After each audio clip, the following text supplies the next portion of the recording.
ಇನ್ನು ಚುನಾವಣೆ ಆರಂಭ ಆದಾಗಿಂದಲೂ ಕೂಡ ಡಿ ಕೆ ಶಿವಕುಮಾರ್ ಮತ್ತು ಎಚ್ ಡಿ ಕೆ ನಡುವಣ ರಾಜಕೀಯವಾಗಿ ದೊಡ್ಡ ಮಟ್ಟದ ವಾಗ್ದಾಳಿ ನಡೀತಾ ಇತ್ತು. ಆದರೆ ಈ ಪೆನ್ ಡ್ರೈವ್ ಪ್ರಕರಣ ಬಂದ ನಂತರ ಅದು ಇನ್ನಷ್ಟು ತಾರಕಕ್ಕೆ ಹೋಗಿದೆ. ಶಿವಕುಮಾರ್, ನೀನು ನೀಚ, ಹೆತ್ತ ತಾಯಿ ಯೌವನದ ಬಗ್ಗೆ ಮಾತನಾಡೋನು, ನಿನ್ನನ್ನು ಸುಮ್ಮನೆ ಬಿಡಲ್ಲ ಅಂತ ಕುಮಾರಸ್ವಾಮಿ ಅಂದರೆ ನಮ್ಮ ವಿರುದ್ಧ ಪ್ರತಿಭಟನೆಗೆ ಕರೆ ಕೊಡ್ತೀಯಾ, ಕೊಡು ನೋಡೋಣ ಅಂತ ಡಿ ಕೆ ಸವಾಲು ಹಾಕಿದ್ದಾರೆ. ನೀನು ನನ್ನ ಕುಟುಂಬ ಅಲ್ಲ ಅಂತ ಯಾಕೆ ಜಾರ್ಕೋತಾ ಇದೆಯಾ, ಎಚ್ ಡಿ ಅಂದರೆ ಯಾರು ಅಂತ ಡಿ ಕೆ ಶಿವಕುಮಾರ್ ಸವಾಲು ಹಾಕಿದ್ದಾರೆ. ಈಗ ಹೊಸ ಅಧ್ಯಾಯ ಶುರುವಾಗುತ್ತೆ ಅಂತ ಎಚ್ ಡಿ ಕೆ ಪ್ರತಿ ಸವಾಲು ಹಾಕಿದ್ದಾರೆ. ಬದ್ಧ ವೈರಿಗಳಿಬ್ಬರ ನಡುವಿನ ಮಾಡು ಇಲ್ಲವೇ ಮಡಿ, ಅಂದರೆ ಒಕ್ಕಲಿಗರ ನಾಯಕ ಯಾರು ಅಂತಕ್ಕಂಥ ವಿಚಾರಕ್ಕೆ ಒಂದಷ್ಟು ಮಾತುಕತೆ ಆಗಿತ್ತು. ಅದಿನ್ನೂ ಟೂ ಪರ್ಸ್ನಲ್ ಆಗ್ತಾ ಇದೆ ಅವರೊಬ್ಬರ ನಡುವಿನ ಮಾತುಕತೆ. ಈಗ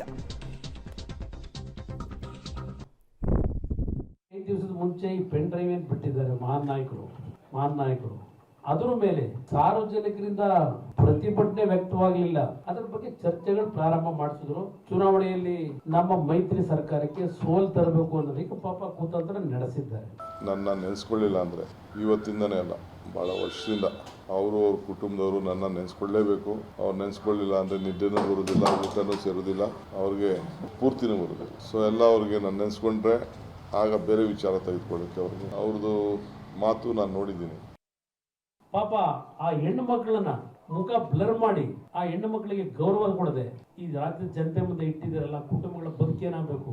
ಇದನ್ನ ಮಾಡ್ಲಿಕ್ಕೆ ಹೋಗಿ ನಿಮ್ ಕುಟುಂಬದಲ್ಲೇ ಯಾರಾದ್ರೂ ಹೆಣ್ಣು ಮಕ್ಕಳು ಈ ಪ್ರಕರಣದಲ್ಲಿ ಒಳಗಾಗಿ ಸಿಗಾಕೊಂಡ್ರೆ ನಿಮ್ ಕುಟುಂಬದ ಪರಿಸ್ಥಿತಿ ಏನಾಗುತ್ತೆ ಅಂತ ಯೋಚನೆ ಮಾಡಿದಿರ ಡಿ ಕೆ ಶಿವಕುಮಾರ್? ಹೇಳಿದ್ದೀರಿ, ಎತ್ತ ತಾಯಿ, ಮದುವೆ ಆದಂತ ಹೆಂಡತಿ, ಜನರಾದಂತ ಹೆಣ್ಣು ಮಗಳು, ಈ ಮೂರು ಜನಗಳ ಮೇಲೂ ಅವರಲ್ಲಿ ಯೌವನ ಅನ್ನೋದಿದ್ದಾಗ ನಾವು ಎಚ್ಚರಿಕೆಯಿಂದ ಅವರ ಮೇಲೆ ಒಂದು ಕಣ್ಣಿಟ್ಟಿರ್ಬೇಕು ಅಂತ ಹೇಳ್ತಕ್ಕಂಥ ಇಂಥ ನೀಚ ಮನಸ್ಸಿನ ವಿಕೃತ ಮನೋಭಾವದ ಡಿ ಕೆ ಶಿವಕುಮಾರ್ ಎತ್ತ ತಾಯಿಯ ಬಗ್ಗೆ ಆ ಯೌವನವನ್ನ ಇವತ್ತು ಇದ್ದಾಗ ಯಾವ ರೀತಿ ಅವ್ರ ಬಗ್ಗೆ ಒಂದು ಕಣ್ಣಿಟ್ಟಿರಬೇಕು ಅಂತ ಹೇಳ್ತಕ್ಕಂಥ ಇಂಥ ನೀಚ ನೀನು ಇವತ್ತು ನಾಡಿನ ಹೆಣ್ಣು ಮಕ್ಕಳಿಗೆ ಗೌರವ ಕೊಡ್ತೀಯಾ?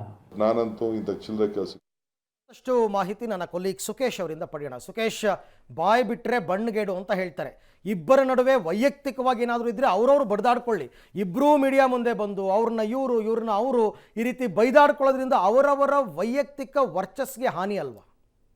ಖಂಡಿತ ಹೌದು ಅರವಿಂದ್. ಒಬ್ಬರು ಮಾಜಿ ಮುಖ್ಯಮಂತ್ರಿ ಆಗಿರುವಂಥವ್ರು, ಮತ್ತೊಬ್ಬರು ಹಾಲಿ ಉಪಮುಖ್ಯಮಂತ್ರಿ ಆಗಿರುವಂಥವ್ರು, ರಾಜಕೀಯವಾಗಿ ಅಥವಾ ಸಮಾಜದಲ್ಲೂ ಕೂಡ ಒಂದು ಪ್ರತಿಷ್ಠೆಯಲ್ಲಿ ಇರುವಂಥವ್ರು ಕೂಡ.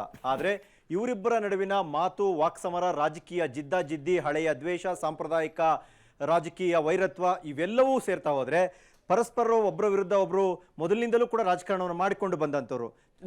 ಕಳೆದ ವಿಧಾನಸಭೆ ಚುನಾವಣೆ ಹಂತದ ಸಂದರ್ಭದಲ್ಲಿ ಒಂದು ಹಂತದಲ್ಲಿ ಇಬ್ಬರ ನಡುವೆ ವಾಕ್ಸಮರ ನಡೆದಿತ್ತು.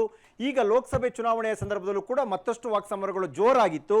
ಆದರೆ ಈಗ ಖಾಸಗಿ ವಿಡಿಯೋ ವಿಚಾರಕ್ಕೆ ಬಂದಿರೋದ್ರಿಂದ, ಕುಟುಂಬದ ಪ್ರತಿಷ್ಠೆಯ ವಿಚಾರ ಅಂತ ಬಂದಿರೋದ್ರಿಂದ, ಜೊತೆಗೆ ಬೇರೆ ಮನೆಗಳ ಹೆಣ್ಣು ಮಕ್ಕಳ ವಿಚಾರವೂ ಕೂಡ ಅದರಲ್ಲಿರೋದ್ರಿಂದ ಈ ವಿಚಾರದಲ್ಲಿ ಮಾತನಾಡುವ ಸಂದರ್ಭದಲ್ಲಿ ಇಬ್ಬರೂ ಕೂಡ ಪರಸ್ಪರ ತಮ್ಮ ಎಲ್ಲೆಯನ್ನ ಮೀರಿ ಹೋಗ್ತಾ ಇದ್ದಾರಾ, ಏಕವಚನಕ್ಕೆ ಬರುತ್ತೆ, ನೀನು ತಾನು ನೀಚ, ಬೇರೆ ಬೇರೆ ಹಂತಕ್ಕೆ ಮಾತುಕತೆಗಳು ಹೋದಂತೆ ಕಾಣಿಸ್ತಾ ಇದೆ.